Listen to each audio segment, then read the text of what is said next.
Hello and welcome to Ag PhD. I'm Darren Hefty. And I'm Darren Hefty. Thanks for joining us today. We're going to look at pre-emerge herbicides in corn, among other things, on this show. And when we think about those pre-products, are we targeting grass? Are we targeting broadleaf? Or can we really achieve control of both? We'll discuss that on today's program. We'll also talk about the worst disease problem on many farms in 2017. That is Sclerotinia white mold. You might have had it in soybeans or a number of other crops. We'll talk today about how to solve that issue this coming year. I love how you said we're going to talk about the worst disease problem, because the worst weed problem could potentially be our weed of the week. We'll show you how to stop this tough weed on your farm. But first, here's our farm basics.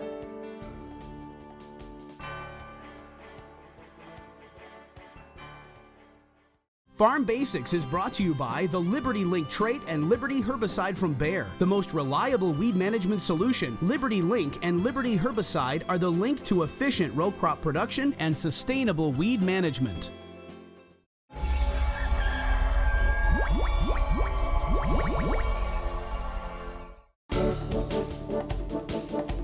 During our Farm Basics time today, we're going to talk about lawn fertilization. The first thing you need to do is get a soil test pulled. I would suggest going 6 inches deep. You may only go 4 inches deep. Either way, just tell the lab how deep you went, and then you can get recommendations about how to fertilize the lawn, and I'd recommend fertilizing accordingly. One thing to watch for on that soil test is your cation exchange capacity. It'll tell you how heavy your ground is and how much holding capacity it has for especially nitrogen. We would take in corn farming a number 10 times our cation exchange capacity to tell us how much nitrogen our soil could hold at any one time. Now, if it says a 10 for a cation exchange capacity, that means you could hold 100 pounds of nitrogen per acre. Now, you may say, well, I don't have a lawn that's an acre big. How big is my lawn? I need to know per 1,000 square feet. Well, just divide that number by 40 to get you pretty close. So in this case, you could hold 2.5 pounds per 1,000 square feet if you had a 10 cation exchange capacity. The nitrogen thing is a really important deal, and the reason why it's so important is we want to make sure that we are properly fertilizing for the environment. We don't want extra nitrogen getting down into our groundwater. Now, the nutrient I wanted to talk about is the exact opposite of nitrogen. It's phosphorus. It's not going anywhere in your soil. In heavy ground, phosphorus, it might take 20 years to move an inch down in the ground, seriously. So when you lay phosphorus on the soil surface, that's a really bad thing. So if you do your soil test and you realize, uh-oh, I don't have any phosphorus in my soil, okay, if you want to put phosphorus on, don't lay it on the soil surface. That's not going to work. Either you're going to have to till it in and start over with your lawn, or you could knife it in and get it down 2 to 4 inches deep, at least in the ground. Then you should be good and safe. But just to always remember, phosphorus is the #1 water quality issue we have in the United States today. The big problem is if you lay it on the surface of your lawn, could run off with water, goes into the street, into the storm sewer, into the river. Now we've got an issue with algae. So we've talked about nitrogen a little bit. We also want to talk about calcium and sulfur. Those are the 3 most important nutrients that you're probably going to be fertilizing with on your lawn. Now, it may not be the nutrients that everybody tells you about, but calcium is the most important nutrient for getting other nutrients into your plant. It's also really important for soil porosity. So if your lawn feels hard, chances are you need more calcium to get that lawn softened up. And then with sulfur, your crop needs a lot of it. We used to get it free from air pollution. We don't anymore, so now we need to apply it. Okay, so if you need calcium, a lot of people will apply gypsum. That's calcium sulfate. And in terms of nitrogen and sulfur, if you need those 2 things, ammonium sulfate, that's a great fertilizer to use there. Well, all those plant food things are great, but they aren't going to help you control our weed of the week. We'll show you what will stop this weed later in the show.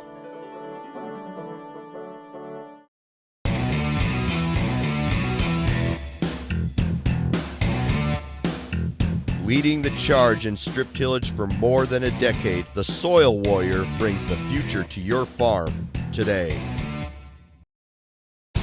Let's face it, Joe.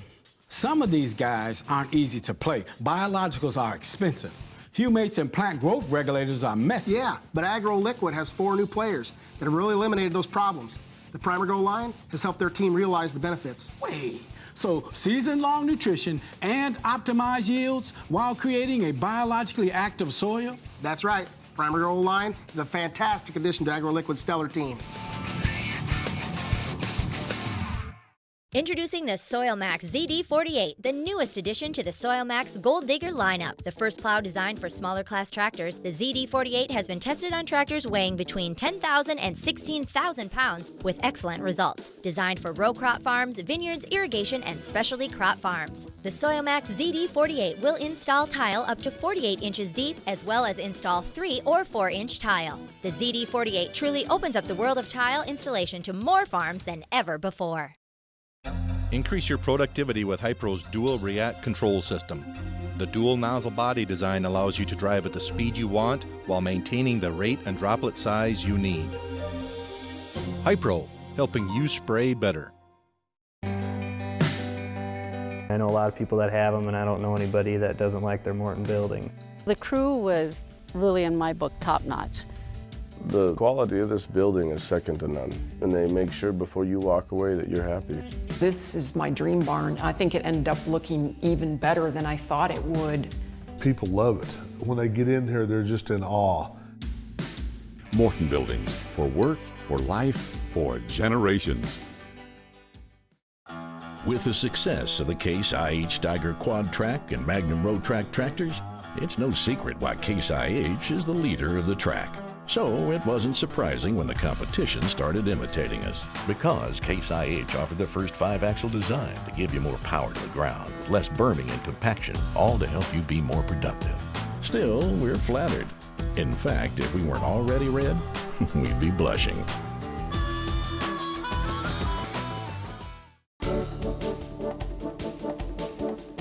When you think about pre-emerge corn herbicides, we got a couple of things here. First of all, product selection. Which product is going to work best for you?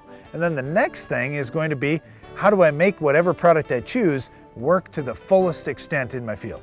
All right, well, I want to take the second question there. How are we going to make that work? The first suggestion I have for you is lightly incorporate it. If we can get the pre-emerge herbicide down into the ground, it's going to require less moisture for activation because now the herbicide is where we want it to be. However, I will just say we've got to keep it shallow. Most of the grass killers and broadleaf killers for that matter in corn are shoot inhibitors. They're going to go into the shoot. The shoot is above the seed.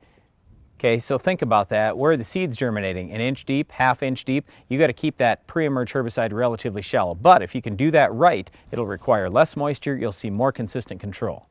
Okay, the other thing is getting good spray coverage. We hear a lot of times about, well, I could impregnate on dry fertilizer. Well, dry pellets don't exactly spread perfectly even across the field. I'd much rather spray out that herbicide and try to get all the soil particles coated as best I can. All right, I want to jump back again to the timing. I already said incorporate, that'd be great. Well, that means you're going to be just before planting. A lot of people will spray it after planting. I don't really love that because now you've got to get pretty quick rainfall, otherwise that herbicide isn't going to get activated. All right, if you're in a drier area of the country like we are and you say, I don't want to incorporate my herbicide, that's fine. We would just like to have you put it on 2-3 weeks before you plant, if you possibly could. Okay, so that's where we've got the best chance for rain prior to those weeds coming up. Now, of course, the downside of putting that product out before planting is when you're opening up that seed trench, you're going to kick some of that soil out of the way, and in that soil is your herbicide. So you may have poor control right in the row. And we see a little bit of this in spots every year from guys that do it this way. But you know what? Look at the post-emerge options that we've got to clean up a few extra weeds, especially with that first pass. Is generally not that difficult. Hey, one other thing I want to throw out here is we typically see the most weeds in a field around the field borders and around the waterways. So very commonly, we're bumping it up to the absolute maximum labeled rate in those areas, and we might be reducing the rate a little bit in the areas that are pretty clean. Just something we've done over the years to save a little bit of money, but also to get better control where we actually need it. Okay, let me get back to that spray coverage part of this because there are different nozzles out there that you can use. You've got a lot of choices on the market, and it comes down to what are you doing with that pre-emerge application? Are you putting 30 gallons of fertilizer out at that time? Or are you just using 10 gallons of water as a carrier? You're gonna have to size your nozzle accordingly. I really like these new 3D nozzles that Hypro has come out with. They give you really nice coverage even when you've got a little unevenness out in the field. Now, again, if you're in that no-till situation like Brian was saying, Get it done a little bit earlier so you have more time to get moisture out there to wash it off stalks and get it down into the soil. Okay, let's talk about products now. The number one thing that I'll say here is it depends on what type of corn you're planting. For example, if you're planting non-Roundup corn and you say, hey, my only grass rescue option is Accent, I'm going to tell you make absolutely sure you're using a full rate of a true grass killer. I mean Harness, Surpass, Outlook, Dual, Zidua, one of those. Okay, if you say, I'm planting Roundup corn and I'm worried about Roundup resistant broadleaf weeds, well, now that discussion's a little different. I've got a built-in super cheap rescue option for grass called Roundup, where even a half rate would wipe out pretty much all your grass. So that's easy. So now I'm much more concerned about the broadleaves, and I might want to go with a reduced rate of a grass killer and have a broadleaf killer in there. So the products like, for example, Verdict, Triple Flex, Sure Start, Corvus, all those, it's cut rate grass along with a broadleaf killer. Well, I don't want to sell the what you call straight grass products. I don't want to sell them short. They still have some broadleaf activity too. When you think about a Harness or a Surpass, for example, I remember when they came out, it was a noticeable step up from what we had from Dual. We were getting more broadleaf control. Not that it was perfect or anything, but the best broadleaves, or the weeds that it's most effective on in terms of broadleaf weeds, are these small-seeded broadleaves because they're germinating in that top half-inch of soil where we've got a strong concentration of product. Okay, now let's get very specific with products. I would just tell you the advantage to Zidua, the new Zidua that's out there, and it's found in a few premixes as well. That is, it can hang on in the soil when you have a lot more rainfall. So we're finding that to be more popular in the eastern Corn Belt. Harness, Surpass, and even Outlook to some degree, they're much more active with less rainfall. So they aren't going to hang around as long when you have tremendous amounts of rainfall, but this just tells you, hey, where do those fit? Probably the western Corn Belt. So for us on our farm in the western Corn Belt, if I said I want to raise conventional corn, so no Roundup, I'm going to go Harness or Surpass most likely. Outlook's not a bad choice either. Now the one product I haven't mentioned yet is Dual. There are a lot of generic products out there, generic lookalikes to Dual. Okay, that's where, hey, maybe if I say that's really, really cheap, yeah, it's not as good on the broadleaf weeds, I'm going to say, you know what, I'll use a full rate of that, and then I'll come along with a great broadleaf killer, something like Status Post-Emerge. If you're after more broadleaf control out of your pre-emerge herbicide, the most popular ones would be Verdict, especially in no-till, because you've got that burn down component with the sharpen. Triple Flex and Sure Start, we see a lot of that getting used. A lot of that's because it's really inexpensive, so that's a great starter for guys trying to save money that don't have any weeds. And then when you talk about the HPPDs coming into the market, we've got products like Resicor and Acuron Flexi that have been really popular, but there are so many different combination products. Yep, but let's just stop right there. I really like the Resicor because it's got stinger in there, so it's a little bit better in areas where we have ragweed. It also has some mesotrione, or the active ingredient in Callisto, so I do like that. But the other thing, Darren mentioned Acuron Flexi. Really like that one because it's got Dual, but then 2 different HPPDs in there. So I mean, you can go a number of different ways here, but the point is you've got a lot of selection. Just work with your local dealer and find out, okay, here are my weed problems. All right, here's kind of what fits my spectrum. Don't just look at, all right, I want to stay all with one company or something like that. Look at who has the best stuff for your weeds and your situation. So there are a lot of choices with corn pre-emerge herbicides. If you want a straight grass product, if you want to focus more on broadleaf control, you have to work on those things to pick the right product for your farm. And then getting it out there, we really like light incorporation if possible. Otherwise, it can be, many of these pre's can be used just laid on top of the soil. You're really going to rely on rainfall to get them down in the soil to get them working though. Well, the good news here is almost all those pre-emerge herbicides we talked about today will control our Weed of the Week. We'll tell you some other things that will stop it coming up later in the show.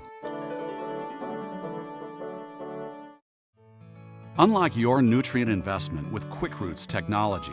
It contains 2 powerful microbes that can help free nutrients bound in your soil, which can improve access to key nutrients for healthy crops, N, P, and K. Applying QuickRoots technology to seed can lead to improved root and shoot growth, increased yield potential, and maximized nutrient investment. See how you can make your fertilizer dollar go further at monsantobioag.com/QuickRoots.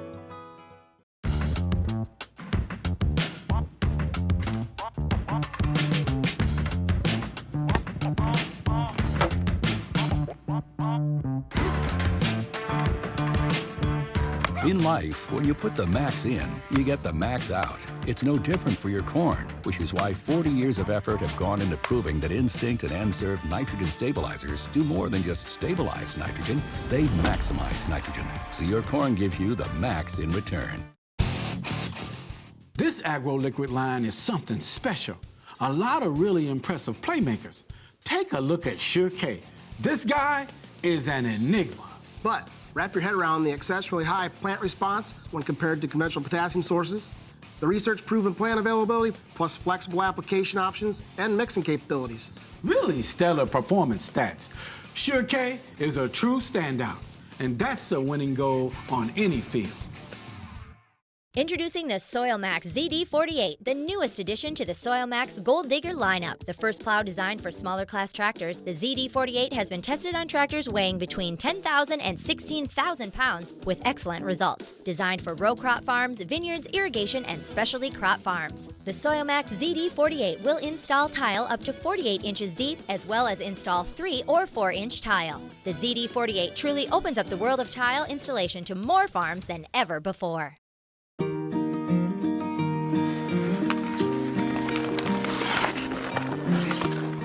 Smart farming is playing hockey with my son. All right, sweetie, you excited to go? Yeah. Smart farming is going on more family vacations. Smart farming is getting some much needed rest. Smart farming is spending more time doing what you love. Make it happen with Farm Command.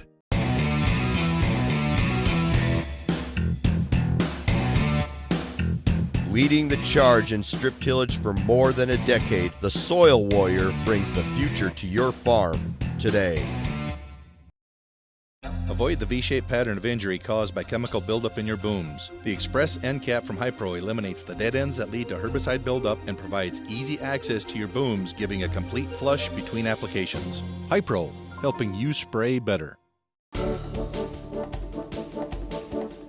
Sclerotinia white mold is a disease that can affect a number of different broadleaf crops. It's a fungus, so we want to do everything we can to stop this fungus. But in addition to spraying a fungicide, there are also some fertility things that we want you to look at. We're going to talk today about how you can best stop or at least reduce the chance for white mold on your farm this year. One of the biggest nutrients in terms of protecting your crop from white mold appears to be manganese. We've seen studies over the years about, well, more manganese in the soil means less white mold, but we've seen it firsthand too in recent years where building up soil manganese levels is important. On a DTPA test, now you may not know all those letters and everything, but look at your soil test and see what extraction method they're using to determine how many nutrients there are in the soil. On a DTPA extraction method, we want to see at least 20 parts per million of manganese, and up to 40 parts per million would be okay as well. Well, that's on a Midwest Labs test, so different labs are going to interpret things different, and they're especially going to run the extraction methods maybe a little longer or a little shorter. So on a Midwest Labs DTPA test, 20 to 40. Okay, the next thing is when I start thinking about white mold, the biggest thing I'm thinking about is drainage and fertility overall. So if I have good drainage, my soil's a little bit drier, and I am less likely to get the mushrooms where Sclerotinia starts. It starts from a mushroom, the mushroom shoots spores out, and those typically will go in where the flowers have just died. That's the easiest entry point. So it doesn't usually come in until the reproductive stages of these different broadleaf crops. And in terms of the fertility side, it usually is going to strike where you have the most fertile ground because you've got the biggest canopy there. And even if you're not getting rain, you don't have to have rain. You just need some dew and just conditions where some mushrooms would start. Then you're going to have white mold. What organic producers are doing is trying to go out with a timely cultivation right before bloom in soybeans, for example, and knock out any of those mushrooms. Now, here's the problem with that. More mushrooms are going to come later on, so you'd have to make multiple applications with a cultivator if you really wanted to protect your field season long. However, if we can just knock out that first flush of those mushrooms, we can at least slow down the white mold and your impact on yield is less. All right, but let's talk about something that most people are actually going to do. In soybeans, we'd suggest Cobra right before flowering, maybe a lower rate, 4 to 8 ounces. Once you hit flowering, we really would like you to spray either Endura or Proline. Those are the two very best products. Now, certainly there are many other choices out there, but Endura and Proline, Endura's 1, Proline is close behind it at number 2. One other thing to keep in mind is you'll probably have to make multiple applications. Depending on what the weather does, you're probably going to see white mold throughout that season. For us in our soybeans, for example, we'll go out at R1, at R3, and even at R5 with a third application if the weather conditions favor white mold. And the big thing is, by the time you see it, you're too late for spraying the fungicide, so you got to be out ahead of things. The other thing that I'll tell you is as we go into this spring here, you're not going to solve this with varietal resistance. There are no varieties that we know of in any crop that are completely resistant to Sclerotinia white mold, so you've got to manage things accordingly. Well, Sclerotinia white mold can be a big problem in a number of different crops. Follow our guidelines with fertility by improving your manganese levels, and then work on fungicide applications throughout the season and the other methods that we mentioned today. Whether you stop white mold or not, you still could have our Weed of the Week. We'll tell you how to control this tough weed coming up next. The Weed of the Week is brought to you by Dow AgroSciences. Finish the fight against tough weeds with the Enlist Weed Control System.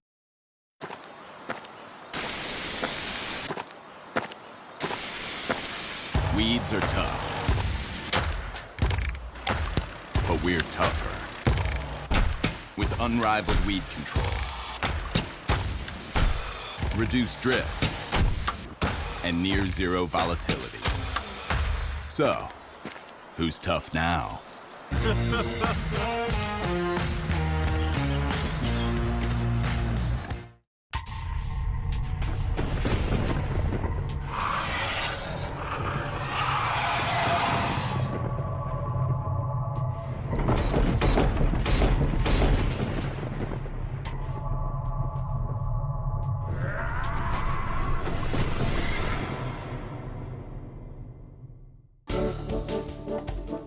Our Weed of the Week is yellow foxtail. It's one of the easier grasses to identify, and of the foxtail species, I would say it's definitely the easiest. What you look for is right where that leaf blade is hitting the stem, there's going to be some long tufts of hair down towards the base of that. That's a good way to tell if you have yellow foxtail. Yeah, there are many different types of foxtail. I hate yellow foxtail. It seems like this one can rob a little bit more yield, and it comes a little bit later in the season. But anyway, all the foxtails are bad. We want to control them. Here are the products you need to use. In soybeans, we like our 3-Pre program, and here's where putting that yellow in really pays off. So having a trifluralin or a prowl in the mix does an excellent job for you on yellow foxtail. Post-emerge, if you're coming back with Roundup or Liberty, you're going to do an excellent job wiping out yellow foxtail. Well, Liberty's not outstanding. You got to make sure you're using a good strong rate, but there are plenty of other grass killers you can use in soybeans. This problem gets tougher though when you start talking corn. Yes, we've got plenty of good pre's, Dual, Surpass, Harness, Outlook, Zidua, that's all fine. But post-emerge, if you're going to conventional corn, so you don't have Roundup or Liberty, you're stuck with Accent Q. And you've got to get it done when it's about an inch tall if you want to do a really good job on yellow foxtail. All right, in wheat, I would start out with Prepare. That's our #1 recommendation.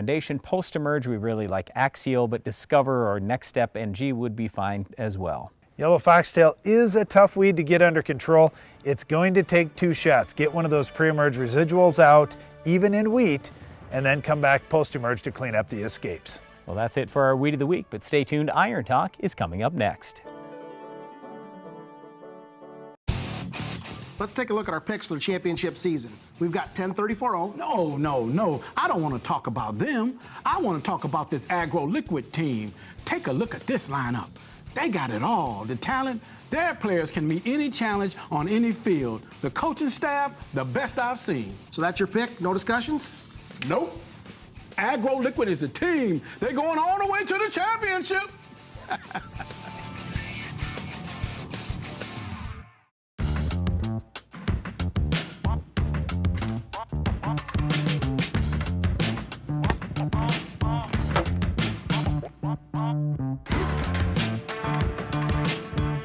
In life, when you put the max in, you get the max out. It's no different for your corn, which is why 40 years of effort have gone into proving that Instinct and N-Serve nitrogen stabilizers do more than just stabilize nitrogen, they maximize nitrogen, so your corn gives you the max in return.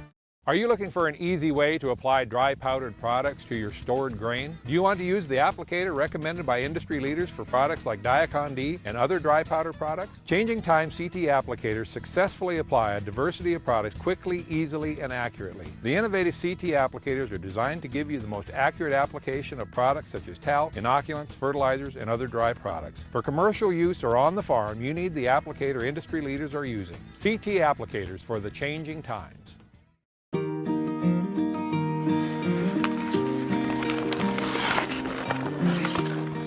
Smart farming is playing hockey with my son. All right, sweetie, I'm excited to go. Yeah.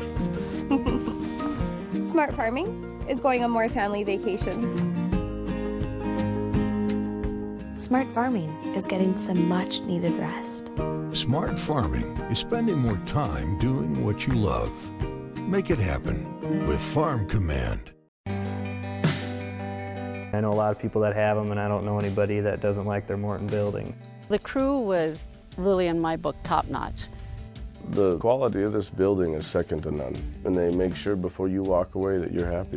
This is my dream barn. I think it ended up looking even better than I thought it would. People love it. When they get in here, they're just in awe. Morton Buildings, for work, for life, for generations. Iron Talk is brought to you by Case IH.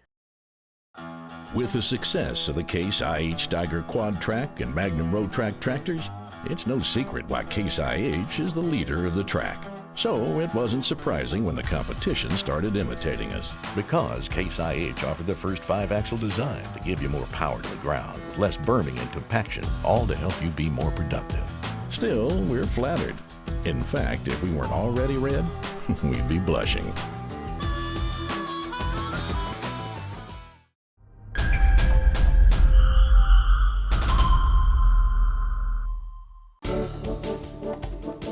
With spring rains come mud, at least for a little while, and stuck equipment. We'll talk about why your neighbor always gets stuck and what you can do to avoid the same result on your farm in today's Iron Talk. Did you ever notice that the same people are always getting their sprayers stuck on the wet years? Sure, they could have maybe waited an extra day or two, but really there can be some big differences from one machine to the next. Let me explain. Considering self-propelled sprayers, some have booms on the front of the machine, while others have booms in the back. Some have the engine out front and others have it behind the cab. The size and positioning of the spray tank is also a big consideration, but when it comes to getting stuck in a mud hole, the term weight distribution is one you should pay attention to on your farm. There's a big difference from one brand to the next, that's true. By shifting more weight to the rear axle as you travel through soft and wet soil, your rear end of the equipment is much more likely to sink and eventually get stuck. Sprayers that balance the weight equally from front to back and also from side to side are much less likely to find the bottom of a mud hole. Before you take your sprayer out to the field next time, run across a scale and look at where the weight is distributed. It may just change your perspective, and it will definitely help you improve your performance. That's all for today's Iron Talk, and now back to the show. Closed captioning for Ag PhD is sponsored by Norwood Sales. If you're looking to expand your farm's grain handling, you want everything to be fast and efficient. The Quick Belt from Norwood Sales is your all-around grain handling solution. Our conveyor-based system uses an 18-inch belt and a 10-inch tube, which minimizes seed damage while moving more than 10,000 bushels an hour. That's fast enough to fill a semi in 6 minutes. Plus, our hood is designed to gently direct the flow of grain straight down, keeping your crop in condition. Keep your grain and your farm moving with the Quick Belt from Norwood Sales. That's all the time we have for today's show, but before we go, we want to invite you to tune into the Ag PhD radio show. You'll find us on Sirius XM channel 147 at 2 p.m. Central each weekday. And don't miss the next Ag PhD TV show. We'll have another Weed of the Week, Farm Basics, Iron Talk, and a whole lot more. I'm Darren Hefty. And I'm Brian Hefty. Thanks for watching Ag PhD.